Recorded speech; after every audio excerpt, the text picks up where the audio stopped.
송성문이 WBC를 포기했습니다. 한국 야구 팬들이 기다리던 그 순간 태극마크 대신 다른 선택을 했다는 사실이 공개되자 야구계 전체가 술렁였습니다.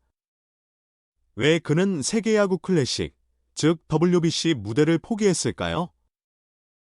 부상이었을까요? 아니면 더 거대한 꿈을 위한 결단이었을까요? 안녕하세요. KR스포츠 뉴스 360에 오신 것을 환영합니다. 오늘 이야기는 한국 야구 팬들에게 큰 충격을 안긴 한 선택에서 시작됩니다. 그리고 그 선택 뒤에는 메이저리그라는 거대한 무대와 샌디에이고 파드리스라는 새로운 도전이 기다리고 있었습니다. 지금부터 송성문이 WBC 불참 뒤에 숨겨진 진짜 이야기를 함께 살펴보겠습니다. 송성문이 WBC 대신 샌디에이고 파드리스를 선택했습니다.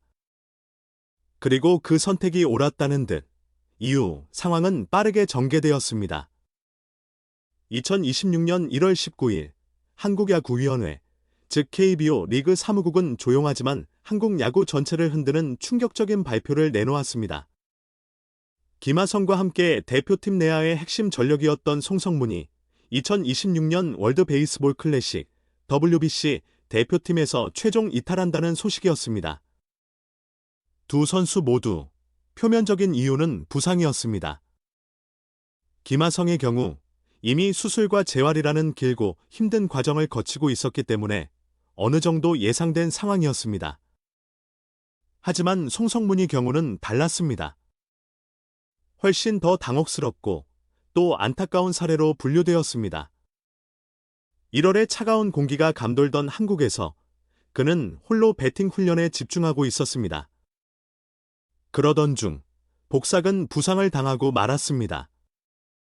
대표팀에 사입한 전지훈련 캠프에 합류해 동료들과 호흡을 맞추기도 전에 벌어진 비극이었습니다. 의료진이 진단한 회복 예상 기간은 약 4주였습니다. 하지만 이 시간은 2월 3일로 예정된 WBC 최종 로스터 마감일을 맞추기에는 턱없이 부족했습니다. 팬들의 실망감은 그 어느 때보다 컸습니다. 2024년 시즌 타율 3할 4푼, 홈런 19개. 그리고 2025년 시즌에는 타율 3할, OPS 9.917, 홈런 26개, 도루 25개라는 압도적인 성적을 기록했습니다. 그는 명실상부 KBO 리그 최고의 타자 중 한 명으로 자리 잡았습니다. 그렇기 때문에 이번 WBC에서 그에게 걸린 기대는 그 어느 때보다 컸습니다. 생애 첫 WBC 무대. 야구 선수라면 누구나 꿈꾸는 그 무대를 눈앞에서 놓치게 된 송성문의 심정은 과연 어땠을까요? 특히 대표팀은 주축 선수들의 연쇄 부상으로 전력 구성에 이미 비상이 걸린 상황이었습니다. 그런 상황에서 송성문이 이탈은 단순한 공백이 아니라 치명적인 전력 손실이었습니다. 복삭은 부상은 타자에게 거의 사형 선고와도 같습니다. 야구 스윙은 상체와 하체의 비틀림을 통해 폭발적인 회전력을 만들어냅니다. 그리고 복사근은 그 에너지를 전달하는 핵심 근육입니다. 이 부위가 손상되면 스윙 자체가 완전히 무너질 수 있습니다. 하지만 여기서 조금 더 차분하게 상황을 바라볼 필요가 있습니다. 과연 이 불참이 단순한 불운의 결과였을까요? 아니면 더 큰 성공을 위한 전략적인 선택이었을까요? 사실 송성문이 WBC 불참 가능성은 부상 소식이 나오기 전부터 야구계 안팎에서 조심스럽게 언급되고 있었습니다. 2025년 12월 22일, 송성문은 샌디에이고 파드리스와 4년 계약을 체결했습니다.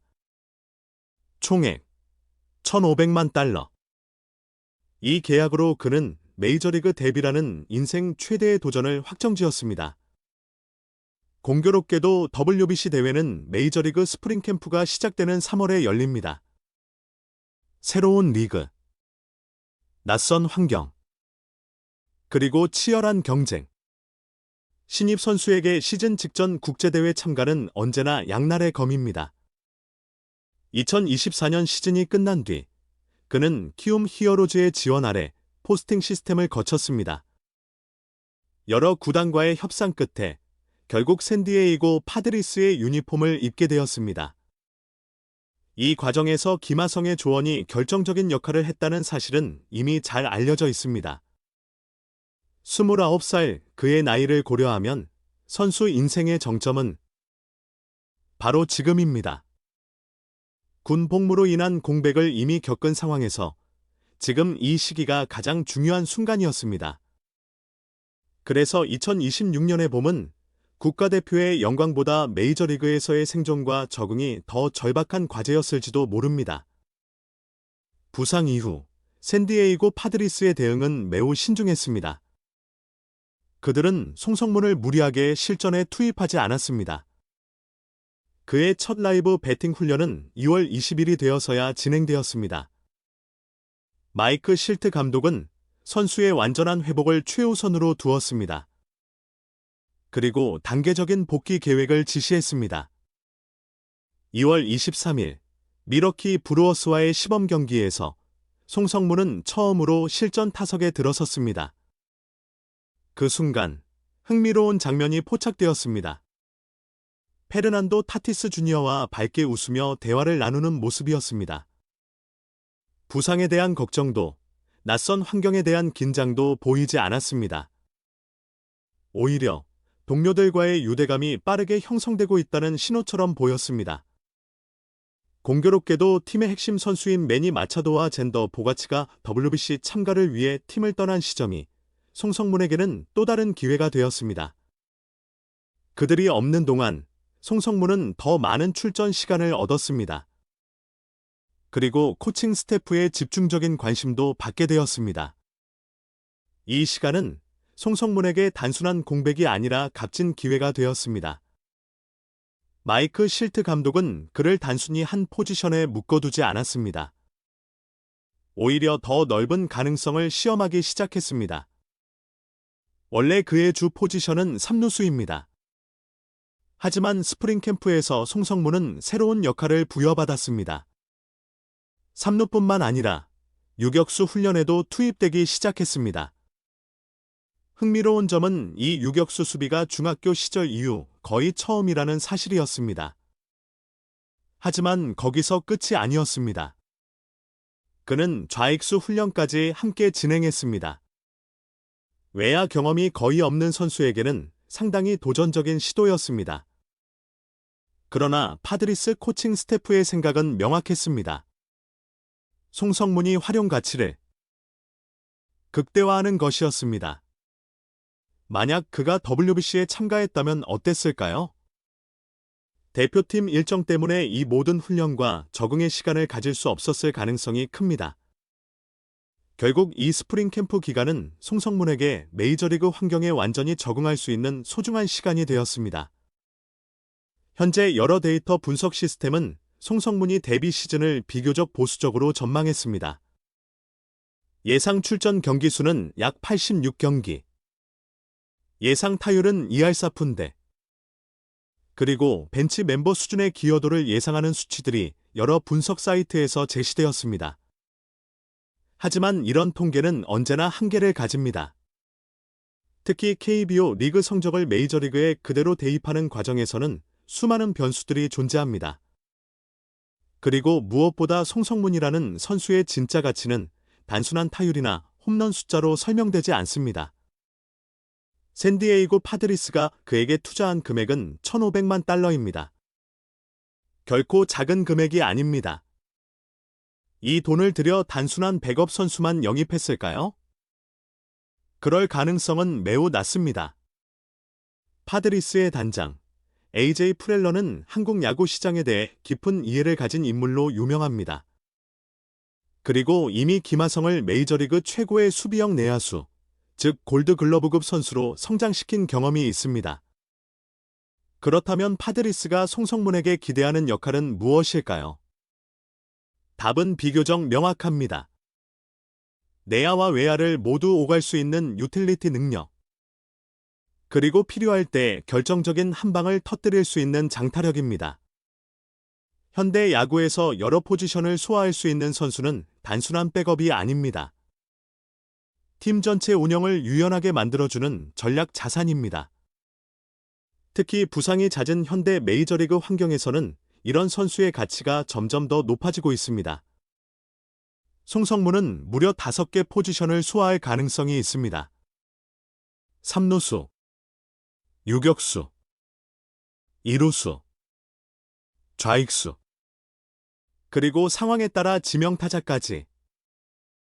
이 정도의 멀티 포지션 능력은 감독에게 엄청난 전술적 자유를 제공합니다. 그래서 파드리스는 그를 단순한 타자가 아니라 로스터의 유연성을 책임질 슈퍼 유틸리티 자원으로 보고 있는 것입니다. 그리고 잠재적인 주전 선수로서의 가능성도 함께 평가하고 있습니다. 실제로 스프링 캠프에서 그가 보여준 모습은 상당히 고무적이었습니다. 3루 수비에서는 깊숙한 타구를 침착하게 잡아낸 뒤 정확한 송구로 아웃을 만들어내는 장면이 여러 번 나왔습니다. 이 플레이들은 메이저리그 특유의 빠르고 강한 타구 속도에도 충분히 대응할 수 있다는 신호였습니다. 타격에서도 긍정적인 장면이 이어졌습니다. 시범 경기 동안 그는 뛰어난 선구안을 보여주었습니다. 스트라이크 존을 침착하게 지켜보며 자신에게 유리한 공을 기다리는 모습이 자주 포착되었습니다. 이 장면은 중요한 의미를 가집니다. 메이저리그 투수들의 날카로운 변화구와 시속 150km가 넘는 빠른 공에도 그가 쉽게 흔들리지 않는다는 증거이기 때문입니다. 또 하나 주목할 기록이 있습니다. 2025년 KBO 리그 시즌.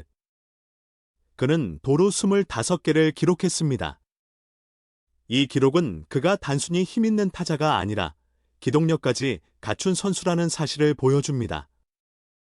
그리고 바로 이 점이 김하성이 강조했던 메이저리그에서 통하는 경쟁력과 정확히 맞아떨어집니다. 김하성은 송성문에게 여러 번 이야기했습니다. 샌디에이고 파드리스라는 팀이 얼마나 훌륭한 환경을 가지고 있는지 말입니다. 코칭 시스템, 선수 관리 방식, 그리고 선수들이 야구에만 집중할 수 있도록 만들어진 팀 문화까지. 그는 샌디에이고라는 도시의 아름다움까지 끊임없이 이야기했습니다. 따뜻한 날씨, 야구를 사랑하는 팬들, 그리고 선수들이 편안하게 생활할 수 있는 환경까지. 이 모든 이야기는 송성문에게 하나의 확신을 심어주었습니다. 메이저리그 도전. 그리고 샌디에이고 파드리스라는 팀이 그 도전의 시작점이라는 확신이었습니다. 이제 그는 그 조언을 말이 아니라 실력으로 증명할 준비를 마쳤습니다. 결과적으로 WBC 불참이라는 선택은 한국 야구 팬들에게 큰 아쉬움을 남겼습니다. 태극마크를 단 송성문이 모습을 볼 수 없었기 때문입니다. 하지만 선수 개인의 커리어라는 관점에서 바라보면 이 선택은 어쩌면 가장 완벽한 신의 한 수가 될지도 모릅니다. 매니 마차도와 젠더 보가츠. 팀의 핵심 선수들이 WBC 참가로 약 2주 동안 팀을 비운 시기. 그 시간 동안 송성문은 누구보다 빠르게 메이저리그의 공기에 적응하기 시작했습니다. 투수들과의 수싸움을 익혔습니다. 새로운 포지션의 수비 범위를 직접 몸으로 체험했습니다. 그리고 무엇보다 팀 동료들과의 인간적인 유대 관계를 쌓기 시작했습니다. 이 과정은 생각보다 훨씬 중요합니다. 왜냐하면 메이저리그에서의 성공은 단순한 실력만으로 결정되지 않기 때문입니다. 클럽하우스 문화, 동료들과의 신뢰, 팀 내 커뮤니케이션. 이 모든 요소가 선수의 적응 속도를 결정합니다. 심지어 김하성조차 완벽한 적응까지 약 1년 반이라는 시간이 필요했습니다. 그 사실을 떠올려 보면 이 주라는 시간은 돈으로 환산할 수 없는 가치를 지닌 기회였습니다. 샌디에이고 파드리스는 송성문에게 화려한 주전 보직을 약속하지는 않았습니다. 하지만 대신 훨씬 더 중요한 것을 열어주었습니다. 바로 무궁무진한 기회의 장입니다. 팀이 필요할 때 어디든 들어갈 수 있는 선수. 팀의 균형을 지탱해 줄 수 있는 선수. 그리고 결정적인 순간에 경기를 바꿀 수 있는 선수. 그것이 바로 송성문에게 주어진 첫 번째 임무입니다. 우리는 이번 WB에서 태극마크를 단 송성문이 모습을 보지 못했습니다. 하지만 앞으로 4년 동안 샌디에이고 파드리스의 줄무늬 유니폼을 입고 그가 만들어갈 이야기들은 그 아쉬움을 충분히 지워줄 것입니다. WBC라는 짧은 야구 축제는 이미 끝났습니다. 하지만 메이저리거 송성문이 여정은 이제 막 시작되었습니다. 그리고 이 선택의 결과는 훗날 한국 야구 역사에서 가장 현명했던 결단 중 하나로 기록될지도 모릅니다. 우리는 지금 그 위대한 이야기의 첫 페이지를 함께 보고 있는 순간입니다. 안녕하세요. 지금까지 KR 스포츠 뉴스 360이었습니다.